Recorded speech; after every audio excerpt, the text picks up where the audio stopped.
Pensando Liderança com a Letícia Zanini, nesta segunda-feira. Boa tarde, Letícia. Boa tarde. Nós vimos aí a questão de pensar liderança, é assumir, é chamar para si a responsabilidade. É o caso da matéria que nós acabamos de ver.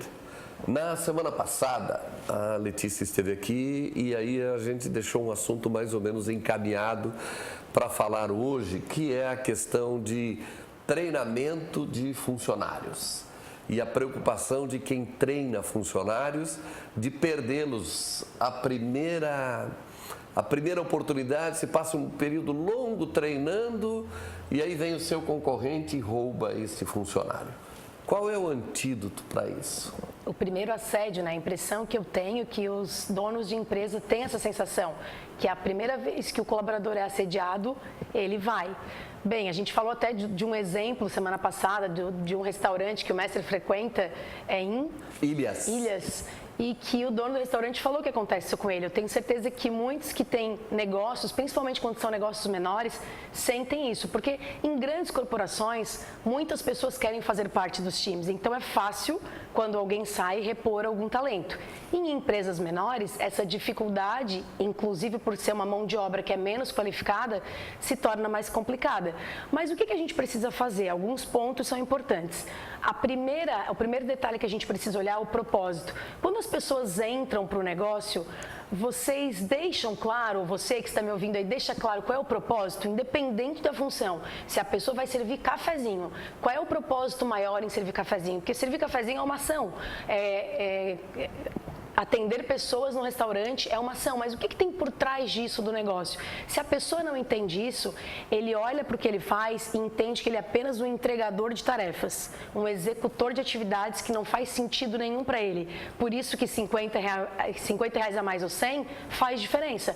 Agora, quando eu estou dentro de um negócio que eu entendo que existe um propósito maior, eu penso alguns momentos antes de sair de um cenário e ir para outro que vai ser muito parecido. Isso é só um pequeno exemplo. Então tem propósito, tem a questão de treinamentos, que é uma forma de incentivar os colaboradores. Quando eu estou dentro de uma organização e eu percebo que a organização investe no meu talento, tem uma preocupação comigo, é um outro aspecto que as pessoas levam em consideração antes de se desligar. Feedbacks, né? Será que você conversa aí com o seu colaborador, mesmo se o seu negócio for muito pequeno, sobre as coisas que ele faz que são importantes e as coisas que ele faz que não são interessantes para o negócio? Você dá feedback ou você fica irritado, às vezes fala até mal do colaborador, mas não faz nada com isso. Então são pequenos detalhes, mestre, que fazem diferença. E quando as empresas são muito pequenas e de gestão familiar, esses processos às vezes acabam ficando na gaveta, né? Ficam lá no desconhecido.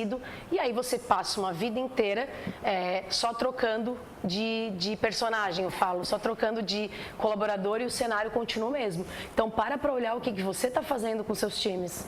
Ou seja, o primeiro antídoto aí, a primeira forma de evitar perder o funcionário é justamente investir nele, treiná-lo, sem medo de você perdê-lo.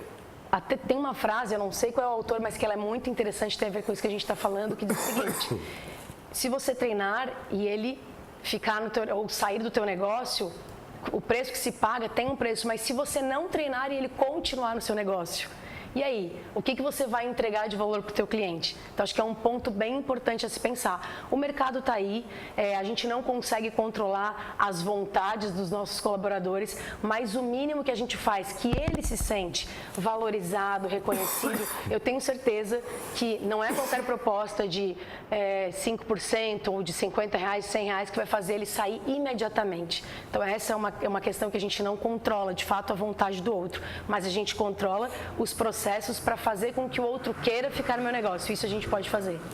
Ou seja, o proprietário do estabelecimento tem que ter a consciência de que a capacitação do seu funcionário é, primeiro, uma responsabilidade dele em parceria com o seu funcionário, não é só esperar do seu funcionário. Com certeza, né? O colaborador ele tem que ter a consciência de que a carreira é dele, logo ele precisa investir na carreira dele.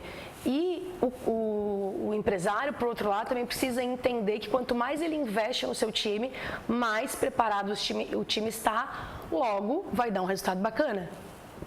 E às vezes são coisas tão óbvias que precisam ser ditas, despertadas no empreendedor, né? Que a gente fica até surpreso como alguns não enxergam isso. Mas tem uma frase que eu amo também, que é assim, ó, o óbvio só é óbvio para olhos bem treinados.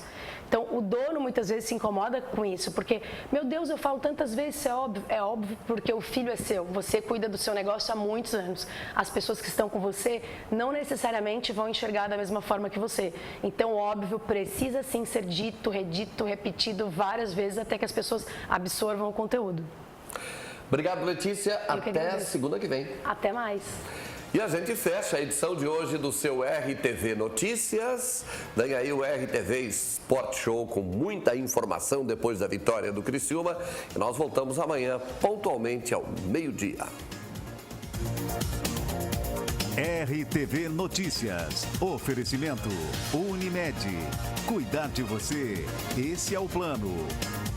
E Uniaselv.